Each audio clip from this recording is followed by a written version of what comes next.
All those who are holding tickets outside will get in as fast as they can. I'm speaking out to you, ladies and gentlemen. I'm speaking to the crowd on the outside, who seem to be standing rather reluctant to come in, and we're going to start this very soon.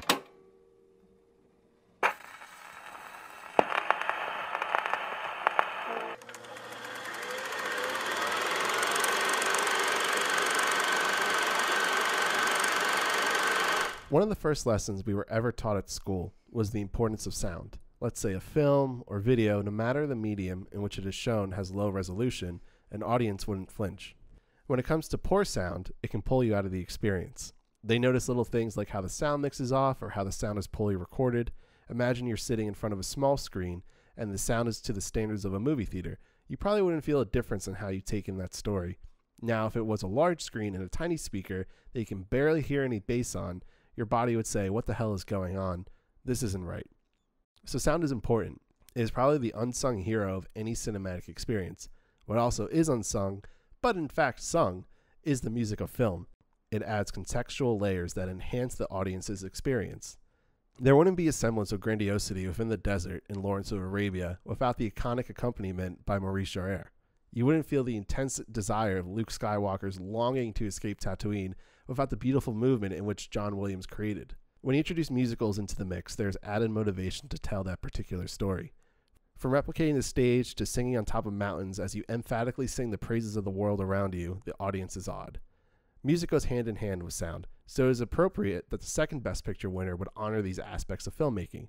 Without the advancement of sound recording on film, the industry wouldn't have been able to forward itself like it did in the late 1920s.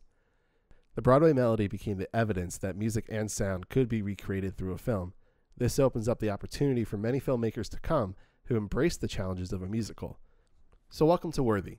Is the Broadway Melody worthy of the 1928-29 Academy Award for Best Picture?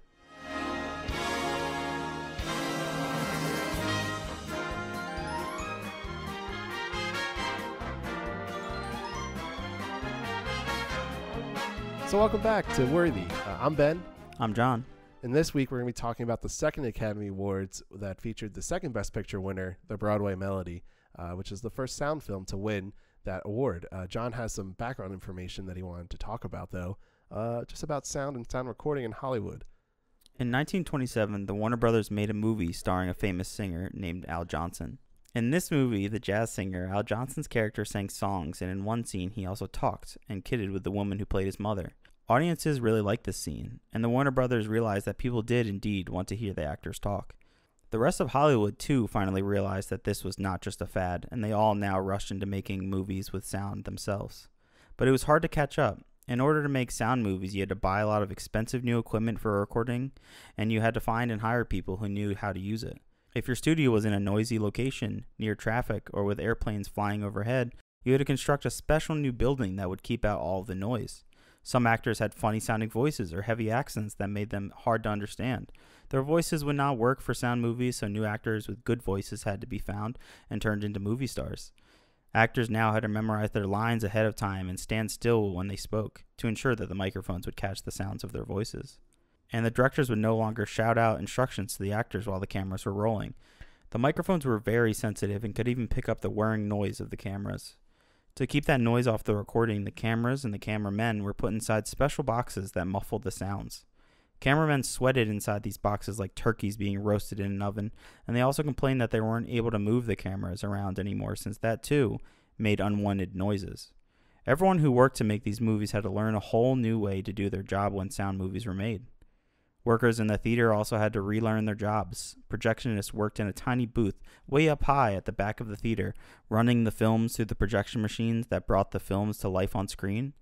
These men now had to operate phonographs as well as projectors, so their job became twice as difficult. Sometimes, when a record was played, the needle will skip or jump around in the groove, and the synchronization between the sound and picture would be lost. If the sound no longer matched the picture, audience would angrily boo and stamp their feet until the projectionist fixed the problem. But if the projectionist's job became much harder, at least he still had a job. Theater musicians were not so lucky. When a theater installed a new sound system, it no longer needed the live musicians to perform from the pit each night. So all those men and women lost their jobs. A few lucky musicians in Hollywood who performed in the studios where the recordings were made were now heard by the moviegoers across the nation. All the other musicians had to find a new way to make a living. Audiences, too, had to change and adapt to the movies. They had to sit quietly in order to be able to hear the voices of the actors on screen. And people who were deaf or hard of hearing now struggled to understand the stories. Some theaters had special headphone sets to make the recording louder for people who couldn't hear well. Thomas Edison himself was very hard of hearing, so he might have used one of these devices as well. But most theaters didn't have them, and if a person were fully deaf, these headphones were of no help anyway. A deaf person might have been able to read the lips of the characters on screen if the actors had faced the camera when they spoke, but if the actor had turned away from the camera, there were no clues of what was being said, as there was no longer any titles to read. There wasn't as much body language to read either, since the actors had to stand still when they spoke. Sound movies had much less movement and action than silent films. And since they were mainly filled with scenes of actors talking, people began to call the new movies talkies. It was much harder for people who couldn't hear well to enjoy the talkies. Emily Thompson, Princeton University. So, Ben, I want to ask you a question after reading that. Yeah. Do you feel lucky as a moviegoer now and in the modern day? I wouldn't say I feel lucky, but I definitely feel it's like a different experience. Like I was taking it in differently than how it was. So I don't feel like I would say I'm lucky. It's just a different time. And so it's interesting to like look back and to hear that, to hear what you were just saying, because I wouldn't even popped in my mind that like for someone who is deaf or was hard of hearing, that they would really have a trouble adapting to sound movies and sound films. To me, the way that like the movies are talking is something that it almost reflects what our industry is going through now. Or I don't really want to say our industry because we're not in the film industry, but it's a constant changing medium, and it's something that you kind of have to be on the edge of. And I kind of think of the modern day transformation of not just green screen, because we're kind of beyond that, but these new like LCD walls or LED walls that are being built that kind of are creating brand new backdrops in film. It's just the medium that just constantly changes and evolves, and you just kind of have to keep up. But it is sad that there's that huge portion of the audience that's kind of like losing out on being able to understand the pictures, and as time progresses. Well, yeah, at the time they were losing out, but Yeah. right now, I think right now it's easily accessible as it was, I guess, what silent films were before talkies. Exactly, yeah. They've made a lot of advances to like be able to listen or at least be able to like see the actual dialogue of the film Right. On camera. Yeah, especially with the title cards. Yeah. You know, that helps you a lot. And even thinking about body movement, we sort of touched upon it last episode where, you know, the actors had to rely upon their body movements within Wings or Sunrise to convey what they were feeling and their emotions and all that. And so it's really funny that was taken away from a lot of actors, and in a way that they couldn't even perform like how they normally would. And I know that a lot of actors who were silent film stars just lost out on all these opportunities because they just couldn't perform under the new standards. And just to kind of backtrack like one quick point, you know, you talked about how the industry is adapting with green screen or LCD panels to help the backdrops. The industry was clearly having to adapt with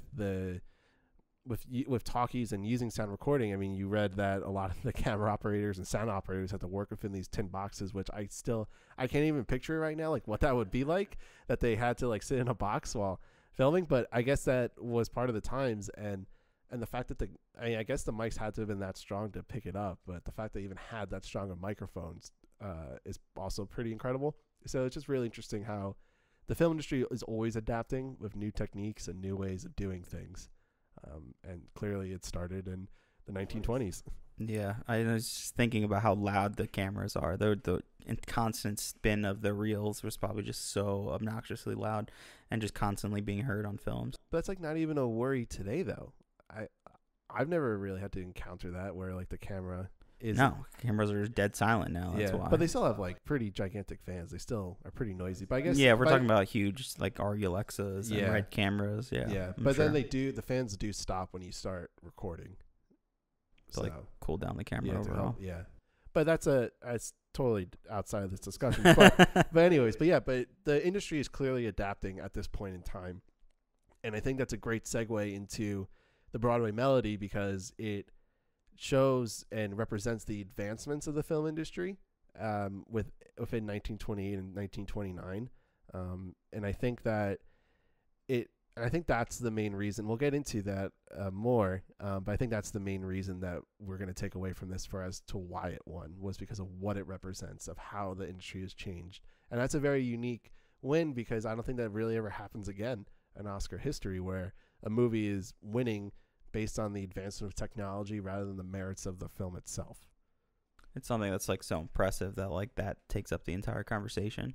I think I could see that. I can't name like a specific film that would do that, but I could definitely see it in like other categories. I feel like looking in the future now, like special effects categories are very much kind of aligned in that. Yeah, and as soon as you said special effects, the movie that came to mind was Avatar, and how that movie was just supposed to be one specifically. Yeah, people thought that at the time was going to win Best Picture just because of the visual effects, which if you look back on it now are just like not that great compared to. I don't agree with that. I still think they. Have you seen Avatar not on a big screen?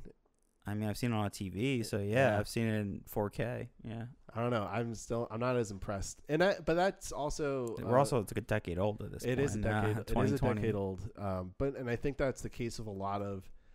It's just talking about special effects and even just old movies where the technology seems to be really just out of touch with what we could have now. But you also just have to remember, like, that's what they had at the time, and at the time it looked really great. And so at the time the Broadway Melody came out, it sounded great. It looked great to everyone, but was it actually great, or was it actually worthy of the Best Picture winner? I think you'll see once Avatar 2 comes out. Because the special effects in 2030. That will be good. But all the 6 sequels that are coming out for that movie. So jumping ahead now to actually talking about the movie. One of the things that stands out when we're just talking about the Academy Awards and what the movie won, it didn't win any other awards besides Best Picture.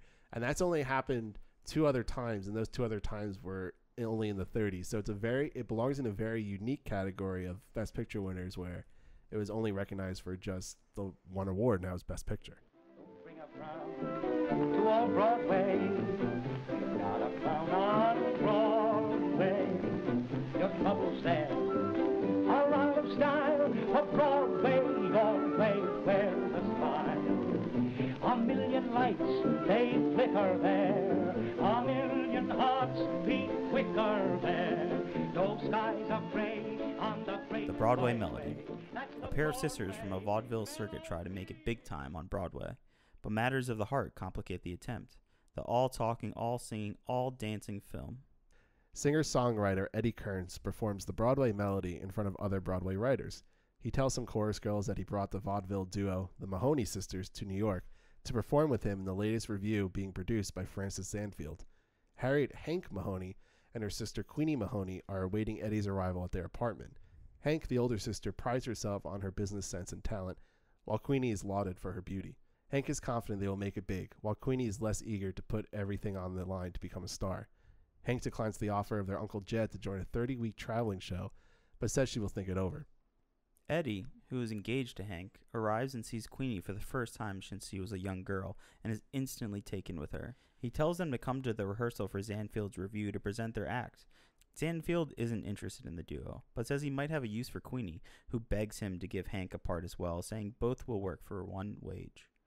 She also convinces him to pretend that Hank's business skills won him over. Eddie witnesses this exchange and becomes even more enamored of Queenie for her devotion of her sister. During a dress rehearsal for the revue, Zanfield says the pacing is too slow for the Broadway Melody and cuts Hank and Queenie from the number. Meanwhile, another woman is injured after falling off a set prop, and Queenie is selected to replace her. Nearly everyone is captivated by Queenie, particularly notorious playboy Jock Warriner. While Jock begins to woo Queenie, Hank is upset that Queenie is building her success on her looks rather than her talent. Over the following weeks, Queenie spends a lot of time with Jock, of which Hank and Eddie fervently disapprove. They forbid her to see him, which results in Queenie pushing them away and the deterioration of the relationship between the sisters. Queenie is only with Jock to fight her growing feelings for Eddie, but Hank thinks she's setting herself up to be hurt. Eventually, Eddie and Queenie confess their love for each other, but Queenie, unwilling to break her sister's heart, runs off to Jock once again. Hank, after witnessing Queenie's fierce outburst towards Eddie and his devastated reaction to it, finally realizes that they are in love. She berates Eddie for letting Queenie run away and tell him to go after her. She claims to never have loved him, and she's only been using him to advance her career. After he leaves, she breakdowns and alternates between sobs and hysterical laughter. She composes herself enough to call Uncle Jed to accept the job with her 30-week show.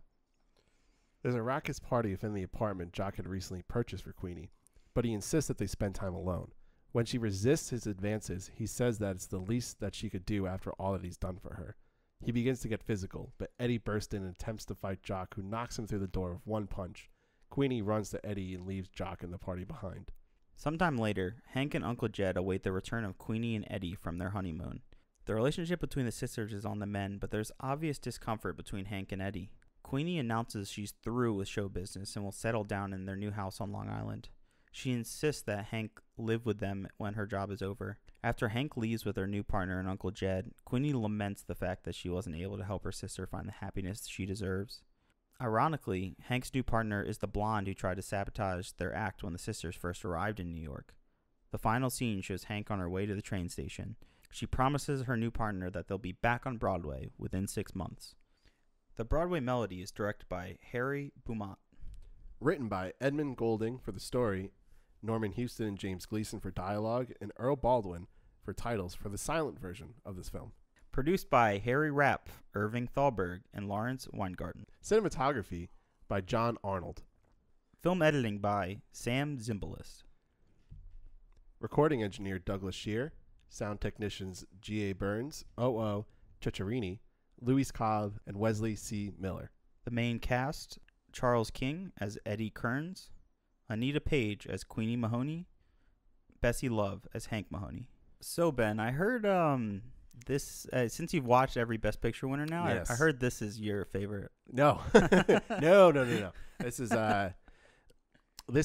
the second to worst one, in my opinion. When I first started watching all these movies, I had high hopes. I had really high hopes that I was going to watch movies that really transcended my expectations, that pushed the limits, that made me realize that, wow, there are some really great old movies.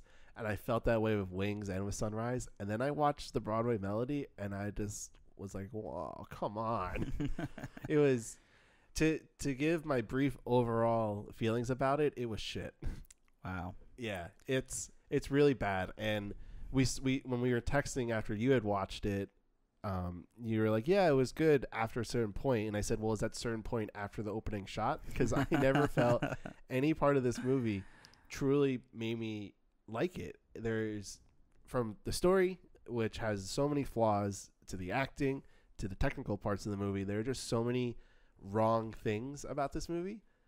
And it just blew my mind of how bad something could be and win Best Picture. So I want to know your general reactions now on the Broadway Melody.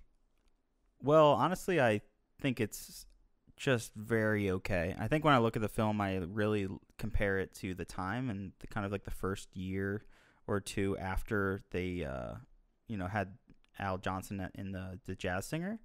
I just think it's like a film that's still in progress. Like, it felt very much like a film that was interrupted by the studio, MGM, and it felt like very incomplete when it came to like it being produced as a film, technically, with sound being very incomplete, as well as like the story is just very incoherent, and especially the pacing of the film is like all over the place. Like, the way time is like translated throughout the film is utterly confusing. Like, it makes no sense. Yeah, it's very, very hard to follow.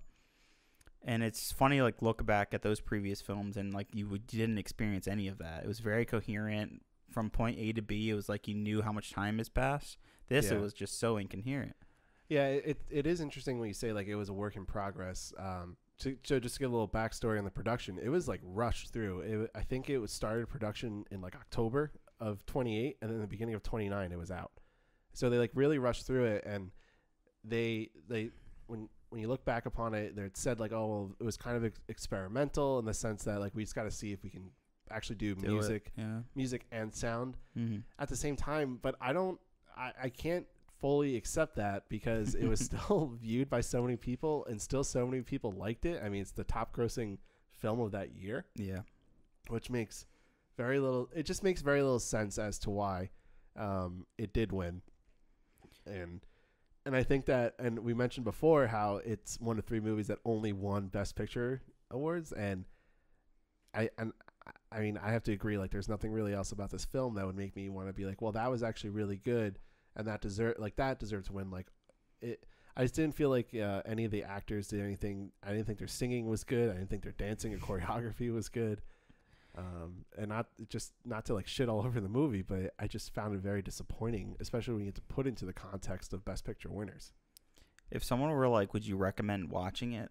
I would like go through the list of all the things that happened in the movie and the technical aspects, and I would probably say just no. There's no really good reason, unless you specifically want to see like a moment in time that's you're a really big fan of Broadway, or you're a really big fan of like the 20s and the kind of like vaudeville like experience of the 20s and the way women dress and the way men are like talking in that very East Atlantic accent. Like, unless you're like die hard for that kind of like style, it's natural here because that is the exact time of what happened. It's not like Wings where it's like a war film, so you kind of have that aesthetic going for it, and it's not like the beauty and like the insane technical aspects of Sunrise. It's a mess technically, and the story is just as much of a mess. Yeah, I just don't know. Well, I don't know anyone our age who might be who is into Broadway and would want to actually watch this, because it's not necessarily the Broadway that, like the modern version of Broadway. It's not that. It is vaudeville acts. It's a lot of smaller acts put together into one show. And it's not the complete story of what you would typically see on Broadway. So it's not like a show. It's just like mini episodes or performances. So it's like a different form of Broadway. And even this as a musical is just a different form of musical. And I know it didn't have anything to base it off of, but it's very bare bones in its approach. And I said this to you before, that when I watch a musical, I expect something big. I expect lots of choreography. I expect lots of movement. I expect camera shots, set design, color. I expect so much just because that's what I'm used to. And granted, this is black and white, so there's not going to be the color aspect. Sure.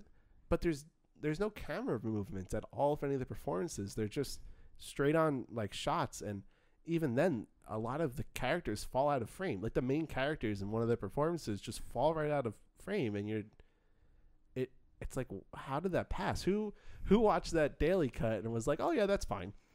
Well, I think that was why it was important to kind of set up the history and the kind of movie-going experience, but as well as the production, to like get a good understanding of. I think it's so static because these cameras could barely move. I think like it was more important to get the audio than it was to even like film the actors. So that was almost like secondhand. It was like, did we get that good take on audio? Like, did we hear him singing? Did we like hear it peaking? No, we're good. Okay, we can move on. Like, it's more important to get these aspects done. And I think when you look at the film overall, it's really bare bones, and I think you look back, it's like so cliche, so many things that are fucking happening in the movie. Yeah. But it did probably set up a groundwork and establish what musicals can be, and kind of like a framework to lead into those cliches moving forward. Yeah, and to challenge that a little bit about with the sound and actually recording it, because I actually felt that the dialogue it wasn't mixed the best, but I felt that it actually was captured pretty well, and you could hear them singing. So I just don't understand like why they couldn't necessarily move the cameras. I mean, maybe I wasn't back there. We weren't back there in 1928 while I was filming, but it just felt like there could have been more. And again, like we weren't there. We don't know how the productions truly went. We're just reading off of what people are writing about and when I researched, but it definitely feels like there could have been more, and they didn't do it. They just did it just to say like, here's a musical. This is sound. This is music on film. Wow. Look at this technology. Look at these advancements. And when we talk about how that then compares to a silent film, I would feel almost disappointed as a moviegoer, because I'd be like, this is what's being replaced. Like, I had a live orchestra in front of me and all these like cool sound effects that you could do inside the theater, and now we're just left with this. It just feels very unsatisfying. I feel like, but at the time though, it was probably fascinating, and I think that's why in the opening scene it opens up with like 4 or 5 different kind of music, not acts, but they're all like just music playing at the same time, to set people up to be like, this is about to be like a barrage of sound. Like, you're not ready for this. Like, this is what the whole film is going to be. And I think that's the difference between us watching it now and then probably experiencing it. Experiencing back then is we know what sound movies are like. We have the idea. So it's tough for us to judge. Exactly. Do you have like a particular scene that, I know you're not a big fan of the movie, but a particular scene that at least stood out to you or you enjoyed? Yeah, I think the first scene that I really wanted to talk about, and this probably has to go into just Queenie as a character in general. We can get into Queenie for sure. Yeah, because the actress who played Queenie, Anita Page, who is supposedly this great silent film actress, she successfully made that transition, and it was just not good. She's just not good. And so the scene that I wanted to talk about first was the scene in which everyone notices Queenie for the first time, where she replaces the actress who got hurt. And just to set that up, this is what happens. The actress that she replaces was just standing on a set. On a boat. It was on a boat, and she just falls.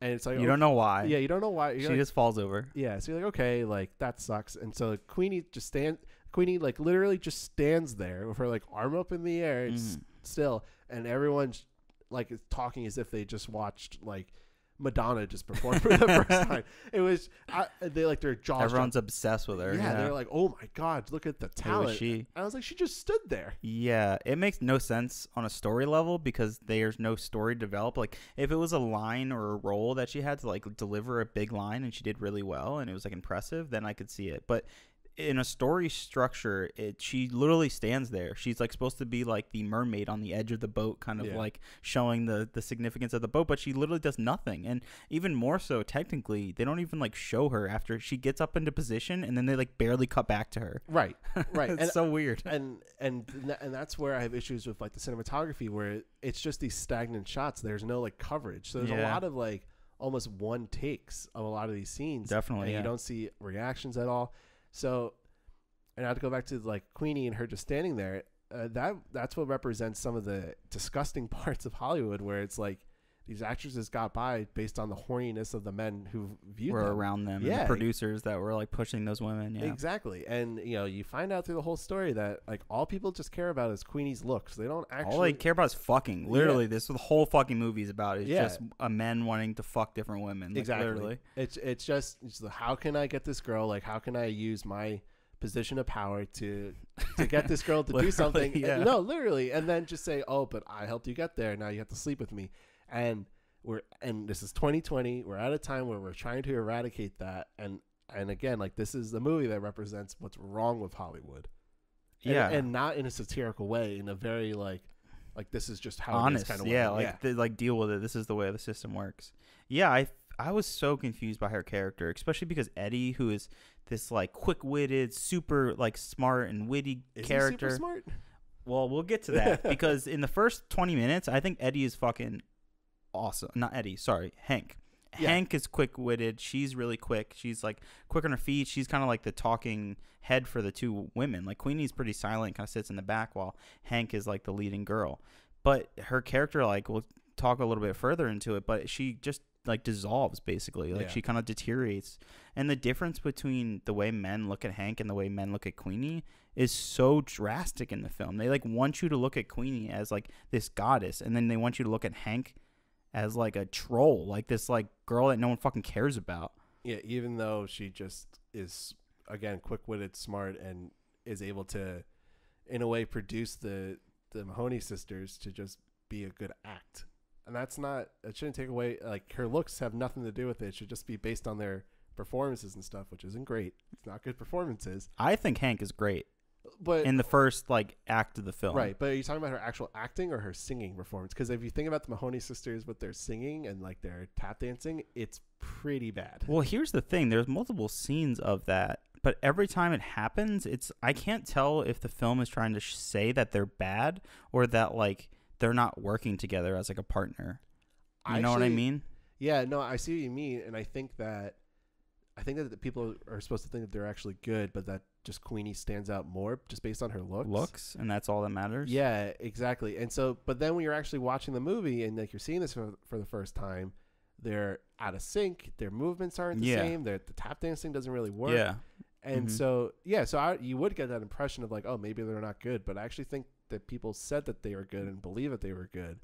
It's so hard to tell because you really can't tell the intention behind it. And the way that people are obsessed with Queenie based on purely her looks, like I just don't. It's her looks because she's taller and she's blonde.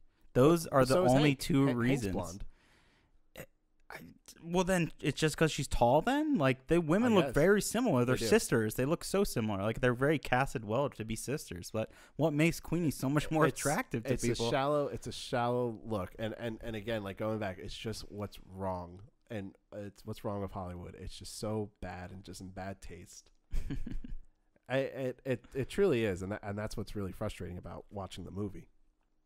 Well, I at least say some positive things. I do think that we don't get really much singing from Hank, but the singing that we do get from Eddie, who was supposed to be like a big star at the time, I actually enjoy it, especially the Broadway Melody song, and I do enjoy the song that he shares with Queenie later on in the film. It's then carried on through like Singing in the Rain, and kind of a cliche that's used throughout musicals. It is a musical number that is then done over and over again. Like, it's brought back up into many other musicals, so I'll give it credit for that, but that's just one aspect, and even that, talking about the music itself, I don't think as a musical it didn't really help to tell the story. It was just like these small performances to break it up.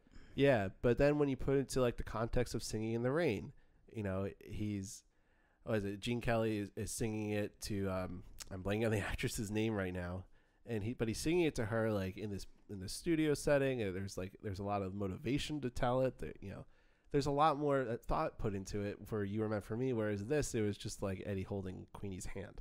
Well, yeah, I get it. It's kind of the bare bones setup of the musical, and I think there is motivation because he is in love with her, but in the actual story, it makes no fucking sense. Like, he just hasn't seen her since she was a little kid, and now he sees her and immediately falls in love with her just because she's hot. Right. And he immediately is like, screw my like wife-to-be, my fiance, because this woman is more attractive. Even though it's her sister, doesn't matter. She's more attractive. So yeah, so that brings up two questions for me is, so when's the last time he saw Hank? And then how old are Hank and Queenie supposed to be? Yeah, why are they so separated? They look pretty similar in age. It doesn't make any sense because they don't want to explain it. But they just want to use it as a story point. You would think that, I'm engaged to he's engaged to Hank. He's engaged, and he hasn't seen her sister that she does in years. That she does acts with, she does performances with in years. That it doesn't make any sense. It's like these weird little plot holes, which is really frustrating when you're trying to take in a movie that you're told is the best picture winner, and the story is really poor and has all these holes in it. I do want to talk about one particular scene regarding the bellboy or the person who kind of carries their luggage in the very beginning when they get to their like new apartment.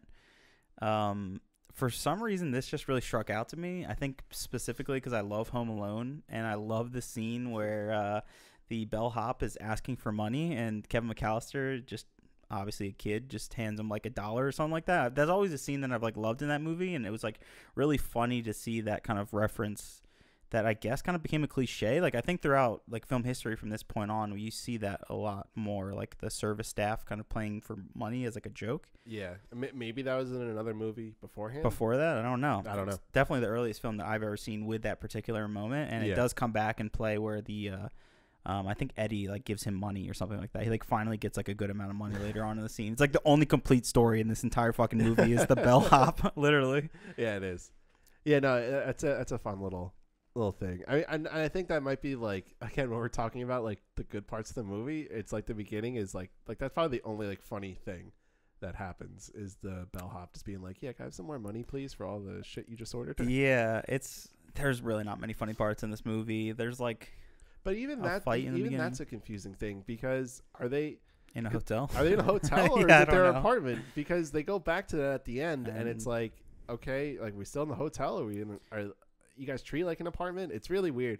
It's just a really weird setup, and again, maybe it's because we're not from that time. We don't understand like how like all that was structured, but it definitely feels like there's some weird inconsistencies with how things are structured in the world. There's just not a lot of establishing shots in the film, so it's like so hard to tell where characters are at certain points, and like the only establishing shots is literally just New York. It's like the film opens up and it's just like a plane or not a helicopter, because they obviously didn't exist then, but like a plane probably holding a camera just showing like the city, but it's very shaky. You could like barely kind of see what's going on, and then it just goes into the two characters and introduces them.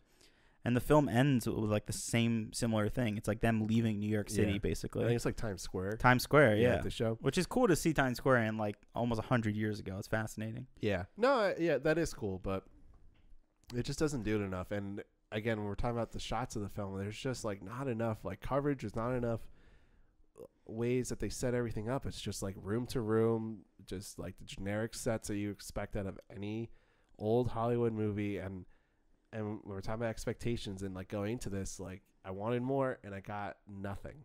Well, speaking of sets, it's like a lot of the film is like behind the scenes, backstage. So it's so boring. It's like blank walls. Like you don't really see much. There's no like design or really texture to any of the backgrounds. Yeah. Even the big elaborate like musical moments, it's like almost a rehearsal. It's like, why would you choose to have the rehearsal as like the musical numbers? It makes no fucking sense. I don't get it. You know, it is funny you say it like that because it does feel like a rehearsal. It just feels sloppy, and again, like maybe it's just because it was filmed really quickly. Yeah, I mean, it looks like a rehearsal, but it shows. Also in the film, it's like not the actual final show. It's like they're rehearsing for the final show, like in front of the investors. Yeah, you never see that final show. Yeah, no, it just ends before they ever even get to that moment. Yeah, and then even the shot composition, besides characters falling off screen, there is nothing in the background. So sometimes it's just like a floating head with like nothing in the background, and you're like, why is this visually appealing? And even like then the sound that accompanies it is just not good. And we haven't really even touched more upon the actual like sound design of the film is bare bones. There's a ton of missing audio, and there's like no room tone. So typically, like when you watch a movie and there's like silence, there's still like some sound of like the background, of like ambient noise, and like there's a lot of like room. You don't notice it, so it's good. You know? Yeah, you don't know. Yeah, exactly. But the fact that it's missing, it's jarring. It's pretty jarring, and it's almost, and again, like when you're representing sound, this is not a good representation of it. I'm assuming when they were making it, it's either a time or they just didn't really fully think that it would sound so drastically different. Yeah. And it was like for scenes where there was no dialogue, especially like close-up scenes where like characters are reacting, like Hank and Eddie's kind of like reaction shots, there's just no audio. So it's like it's such a jarring cut, shows their close-up, and then back to like it being audio. Yeah. Takes you out every time. It does. It really does take you out every time. So it's just not an enjoyable, like fluid experience when you're taking it in. But actually, one scene, one shot that we should talk about, it's kind of cool, was the number for the wedding of the painted doll was actually a colored sequence. They actually filmed that in color using, I think it was red and green filters, but that's lost. So you have to find like YouTube videos to kind of see a recreation of that. Yeah, there's supposed to be like 3 different versions of this film, which is kind of a common trend that we're seeing, like with films being restored that are like close to like 100-year old point. They're just being restored, and maybe they're losing certain parts because they found a certain cut that's different, like whether it's an international audience or the local audience here in the US. It's hard, I guess, to restore these films and find the exact version that people saw in 1928 or 29.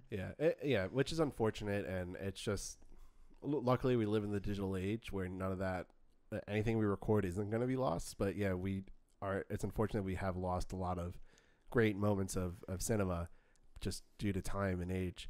But what it did capture, and what is still on the film for this movie, is Anita Page's just awful performance. Oh my God. All 3 of the main actors are not great. I think we agree that Bessie Love, who played Hank, is probably definitely the best part of the whole movie. It was the best part. But Charles King, who played Eddie, is very stereotypical. And actually, the studio like really banked on him becoming a bigger star, and he signed like a big contract, I think, after this film, and then he never really panned out. But Anita Page's performance, let's talk about that for a little bit. I know we talked about how people loved her as Queenie just for her looks. Well, it makes you like stare at her so much because everyone in the film's just obsessed with her. Everyone is like wants to have sex with her. Everyone just wants to be around her, wants her in all these films or on Broadway, all these different acts. But it's just like there's no proper reason of why people like her so much other than she's beautiful, which they say hundreds of times in this movie. She's beautiful, she just has no personality there's literally nothing else about her. There's nothing about her. There's no personality. She has the emotional depth of a 12-year-old at times. Well, that's the problem with the film. It like sets up these characters, and you're like expecting kind of like a dynamic relationship, and maybe the love triangle. You can kind of see it, especially the first time that Eddie meets Queenie. but it just like falls apart. It's like there was a different film here that just never got made. It becomes so just a man constantly going after the woman, whether it's Eddie or the other rich producer, Jock. Yeah. The other rich producer, and that's literally half the film is just them trying to get Queenie to have sex with them. Yeah. It's just such bad. It's in poor taste. So much misogyny. Even with Hank, it's like you think that she's kind of a strong character. She's like the head for the two girls, and the sister acts of the Mahonies. But even she falls off. Yeah, her whole character falls off. She can't really collect herself. And I don't know if that was intended or if they just like didn't like fully flesh out the character. But you just feel like that there should be more to her, and the way that she like so easily comes to the conclusion of like, okay, Eddie, you have her. Like, you have her. It's like, wait, do you not love Eddie? Like, where? That's what's most annoying, because you just don't know what the film's trying to say. Like, you don't know if like Hank actually loves him, or if she was being serious when she said like, I've only used you to get this far in my career. And which I don't think was true. I don't think it's true at all that she like used him. I just can't tell, because when she like reacts to like them sending off, she's like crying and laughing. It's like, what does that mean? It means it like just feels like she's psychotic at that point. Like, I just don't know if she actually like loves Eddie or not, or if this really was just all an act. Yeah, I don't know, that whole like scene where she's like sobbing and laughing really like it felt like, okay, like they told like Bessie Love, they're just like, okay, Bessie, just sob. Okay, now laugh. Okay, now do it both at the same time. We'll just see which one works the best. I don't know, because it was like a good performance. Like, I like bought it, but I just didn't understand why and like what she was even trying to say. So maybe it is a bad performance, because I just couldn't understand what she was trying to portray. That's why I think it's a bad performance. I think it's just very it tries to fit this like archetype of like that if a woman can't, if she's not beautiful and she's just plays the game of just playing her looks, then she just has to be strong-headed and is too emotional and can't put it together.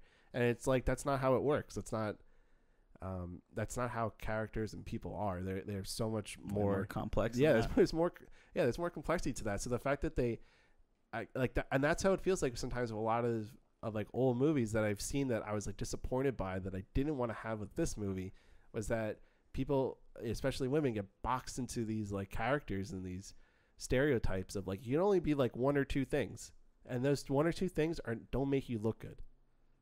Well, before we move off of the actors, I specifically want to talk about one performance, which is Uncle Jed. He's not a huge part of the film, but he is prominent enough to be featured multiple times, and he's very specific as he has like a stutter. Yeah. And he constantly has this like stuttering throughout the performance, and it's just constantly played as a joke. Like from the very beginning, even the sisters are making fun of him. Yeah. It's something that's in poor taste, and I mean, I'm almost stuttering even talking about it. But because everyone has that like flaw and that deficiency, and the fact that and that's also used a lot in level of movies where people who are considered dumb or goofy just stutter because of it. Yeah, and I think when I was like researching upon it, is like that was just a stereotype for a lot of comedians. It was like the comedians couldn't even pull off their own jokes, so they were just like, oh, haha, they're just stuttering and standing up on stage. Again, it just feels like such bad taste. Like, it's just pointing fun at someone that doesn't need to be pointed fun at, whether the actor had a stutter or not. But it just feels, I don't think so. It felt very forced. It did not feel natural at all, and it was like certain words are so predominantly like stretched out for no reason. That's the most annoying part. If you're gonna give someone a stutter or some specific like character trait, at least like bring it into the story, have it be some significance. It's literally just to like make him more memorable, or just have some more jokes because he stutters. Yeah, like, and it's only memorable because you're like, I feel bad. And it's offensive. It's just like, damn, I feel so bad if anyone like actually had a stutter and watched this. It just feels like you're going to be made fun of just because you have this. Yeah, but none of the other men in the movie have any flaws. No, literally not. They're perfect, and you should have sex with them because they have a lot of money and they're successful. So. Yeah, I think actually the only character that doesn't do that is Zanfield, who's actually it's supposed to be a representation of Florence Ziegfeld, which is the basis of a character for the 1936 Best Picture winner, The Great Ziegfeld, which is actually an actual Broadway producer. So it's kind of funny how they like add all that in, and even the Jock Warner character is supposed to be like Jack Warner, who MGM and Warner Brothers did not like each other, so that was probably thrown in there as like kind of a, little inside. Inside joke. But yeah, it's just there's just so many like things that are done in like poor taste in the movie, and it's really hard to accept it as to put in the collective of other Best Picture winners. Well, why do you think it was so popular? Supposedly it made a profit of like $1.6 million for MGM at the time. Why did people love this movie so much? They probably loved it because it was a musical, and definitely music is a big thing, especially before we had phones, before we had computers, before we had a lot of the technology we have today. Like, music was the biggest source of like entertainment. And a lot of like the golden age of cinema that people like to refer to featured a lot of musicals, like Singing in the Rain, was just part of this whole era of Hollywood where music was a big part of it. So I think that's why it was so loved and why it won. But I actually do have another reason why it could have won. So the Academy Motion Pictures of Arts and Sciences was founded, or in part helped founded by Louis B. Mayer, who's the head of MGM. Yeah. So do you think maybe, just maybe, conspiracy theory here, they threw him a bone and were like, okay, we didn't want to give you the first Best Picture award because we're still kind of feeling it out, but we're going to give you the next one. This is yours because you helped to found this whole academy, and we're gonna get into a little bit more with Mary Pickford, who won Best Actress that year, because it just feels like the politics of the Academy like really played its hand in this year. I think it definitely speaks for the Oscars for sure when we talk about all the other winners, and you'll see like more patterns throughout it, but that's not the reason why it won, or not won, but why it was so popular, why it made so much money, and why people are talking about it. Yeah, I think I gave a conspiracy theory as to why it would have won, but I think, it's just popular because it's a musical. It's sound, just new. It's new. Everyone's like, oh my God, like, look at that. Isn't that incredible? The way Wings was like a spectacle, like they've never seen a war film like that. Exactly. This is just, they've never seen a musical. It's like they're taking this vaudeville performance that everyone's so used to, but like seeing the magic of it on a screen, Just like how Avatar blew everyone's minds with visual effects. You know what? Jake Sully, very in-depth character. Yeah. Okay. No, it is. But it is where I can't think of another advancement that we could possibly make outside of like jumping up the frame rate of films that would, which we can get to. Which like it's been done. But anyways, it just feels like this is the next big step in film. Everyone always talks about, when you talk about film history, the Jazz Singer in 27 being this breakthrough because it had sound on film. And now we're entering into that era, which is why sound is important. It can do a lot for you, and the sound in this movie, the music in this movie, just really falls flat. It falls flat. But before we got into our actual ratings of the movie, let's get into the actual Academy Awards of that year.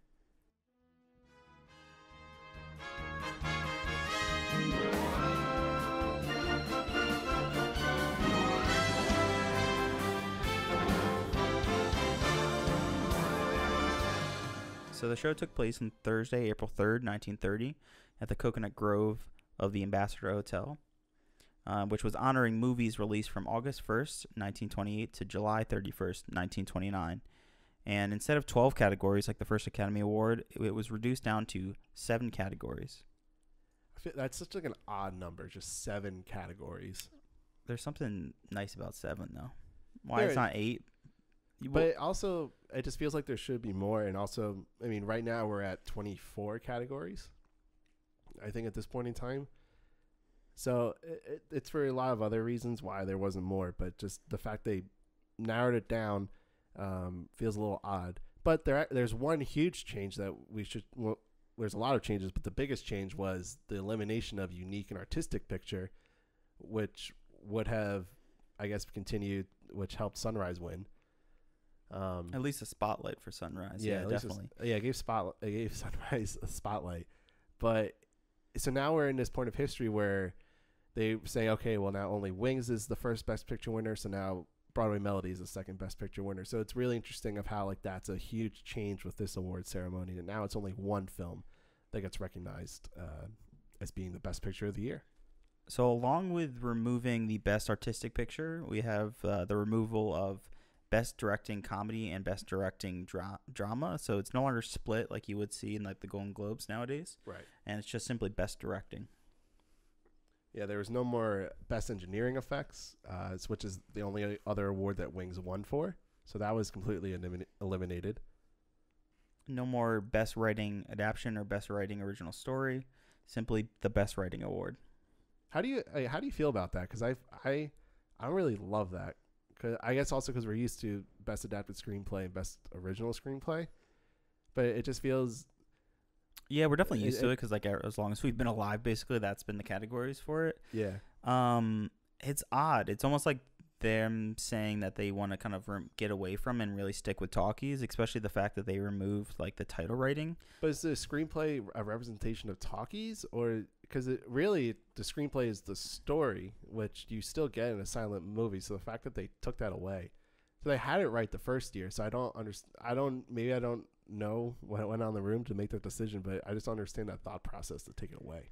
Yeah, I do understand it's like a difference between the two. And I don't know. I just think they wanted to like maybe shine on the specific writing as it's maybe they're focusing more on like original stories and they didn't even think they needed it.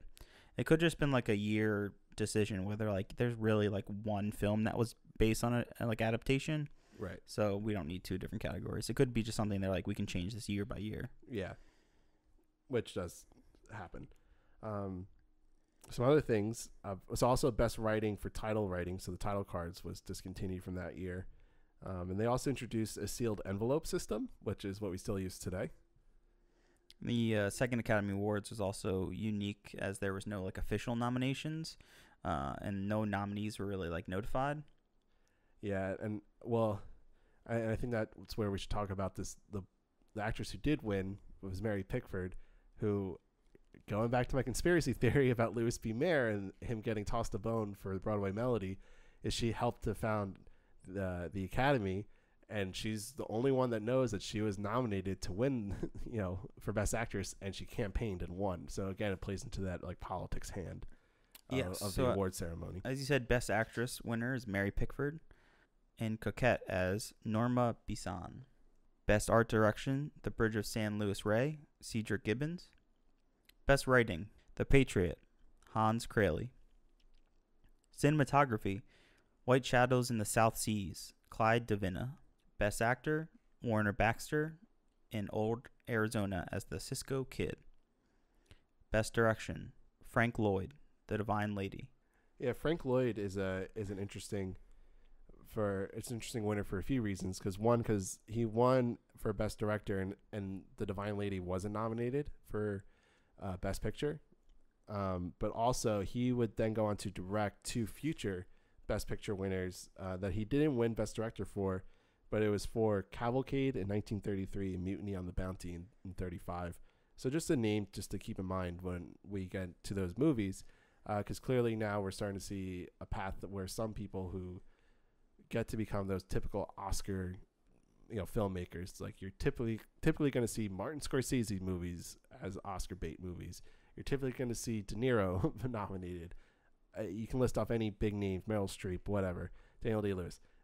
I think it starts to it's like the precursor, like Frank Lloyd. Oh, that's a guy that we're going to start respecting his movies as like Best Picture winners. So just an interesting guy to keep in mind. And then of course we have Outstanding Picture, The Broadway Melody. So, and you mentioned Mary Pickford winning, as she's the wife of the president of AMPAS, and she was also the only actress, since there was no nominees. No one really even knew what was going to be presented at these awards, but she still met with judges over tea and kind of lobbied for herself for this role. So I think we're beginning to understand a little bit how the Academy changes. At first, it was just kind of a representation of cinema and the great new art form that was kind of like slowly developing at the time, but we're starting to see that it's kind of becoming something that we're just pushing films, pushing actors or actresses in order to get more money, more attention. I don't know if you would get more money, but definitely more attention. Well, nowadays, when you win an Oscar, it's like predominantly pushing the film, and it's going to get re-released. Back then, films are constantly like just out in rotation for like a year. Yeah. You know, you'd only see like 3 or 4 films in at a time throughout the year. So it's a little different. Yeah. So Mary Pickford kind of played the game a little bit, but another, and because we didn't actually know the nomination list, so what the Academy now presents as the nominees for that year are from judges' notes that did pick the awards. But Bessie Love as Hank Mahoney in the Broadway Melody was nominated, and the only other nomination for the Broadway Melody was for Best Director.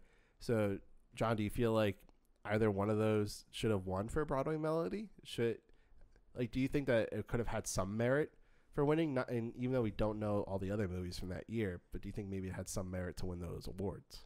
Yeah, I think it's hard to say. I haven't really seen any other films that were nominated here. I do think like Bessie Love's portrayal in the film and acting is probably the best in the entire film, and she has that quick-witted like vaudeville style, and her dancing and singing is kind of not as great as her actual acting, but I don't know if I would consider that like best actress of the year. No, yeah, I wouldn't consider it, and there are some really powerful performances by actresses over the years, and this one was just, especially nominated ones, there's some really great ones, and this one is just not good. Disgusting. It would be fascinating to watch like every nominated film of every year. Hey, season 2 of Worthy could be that. But that would be the longest process of trying to watch every nomination, but it is possible, and maybe we will get there. Yeah, maybe we will. Okay, but now let's give some general just our ratings and how we feel about the movie. So I gave the movie a strong, loud 25 out of 100.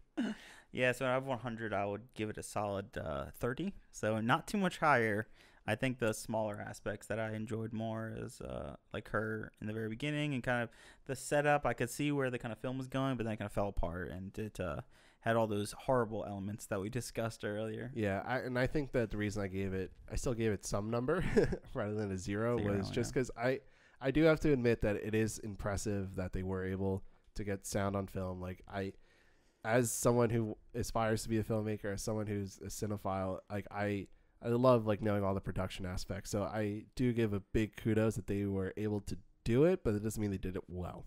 Yeah, especially when you compared moving forward, looking back on it. Yeah, exactly. So some other numbers we can throw out there. The Rotten Tomatoes percentage for it is a 35. So 35% of Rotten Tomatoes critics gave it a fresh rating, which is not good. And the average ratings of those critics for Rotten Tomatoes is a 5.23 out of 10. The audience percentage is a 21, and the audience average score is a 2.59 out of 5. And IMDb gives it a 5.7. And again, it won no other Academy Awards. So just to give some averages, now we only have 2 movies on us. So my average rating now for Best Picture winner is a 52.5. John, you have a strong 55. In Rotten Tomatoes, the percentage is sitting at 64. So Broadway Melody really brings it down when we're talking about contextualizing and putting everything together. But again, it's only 2 movies that we've reviewed, or 2 award ceremonies that we've reviewed so far. So not a very strong showing for Best Picture winners. Yeah, certainly not. I think when I was doing some research, I remember seeing the original reviews from 1929 were really applauding the film. I mean, not only was it so popular amongst the audiences, but the critics that I saw were in love with the film. They thought it was amazing. It was a step forward. So I think that really is the overall takeaway from the film, is that, you know, films age differently over time. The way the culture ages, the way that women are treated in this film, the way the stuttering is treated. Yeah. Like, these are all things that slowly age and just look horrible. They look so bad against the film. But there's that technical merit that may look bad now that was probably pretty astonishing for the time. Yeah, and those reviews that were positive back then, I think, have been retroactively taken back. Yes, definitely. Yeah, I remember even seeing Roger Ebert talking about that in particular as well. Yeah. So things change, the world changes, but for a representation of sound and film in 1928, this is not the best example. So, John, would you recommend people go to see this movie, or maybe not, just leave it home? If you love The Great Gatsby, yeah, you should check this out. Other than that, no, don't check this out. And I think that if you're following along to this podcast and you want to check it out yourself, go ahead. Knock yourself out. You're not going to be amazed. So we have to ask that question. Is Broadway Melody worthy of the Academy Award for Best Picture for 1928 and 29? Again, I don't know. I don't know if I can say no or not because I just haven't seen every nominee. Yeah, I'm going to give an emphatic no. To me, this is not worthy. When we put it all together, when we look at all, right now it stands at 92 Best Picture winners. This one is just not one I would say is worthy of being in that group. Being in the group and looking back at it now and like seeing the other films that I have seen and comparing it to Broadway Melody, I would say no. But knowing the films in the context of those nominations that year, I don't know if I can say no. Okay, and that's fair. Yeah, it's fair to say. So I think that's it for this episode. Thank you for listening. Again, we're worthy. I'm Ben. I'm John. Thanks for listening. Bring a frown to all Broadway. Not a clown on Broadway. Your troubles there are out of style. A Broadway always wears a smile. Thanks for listening to Worthy, the breakdown of every Best Picture winner from past to present. You can listen to us wherever you get your podcasts. Check us out on Instagram at Worthy Podcast, on Twitter at Worthy Pod, and on Facebook at Worthy Podcast. Any inquiries can be submitted to worthysubmissions@gmail.com. Again, that's worthysubmissions@gmail.com.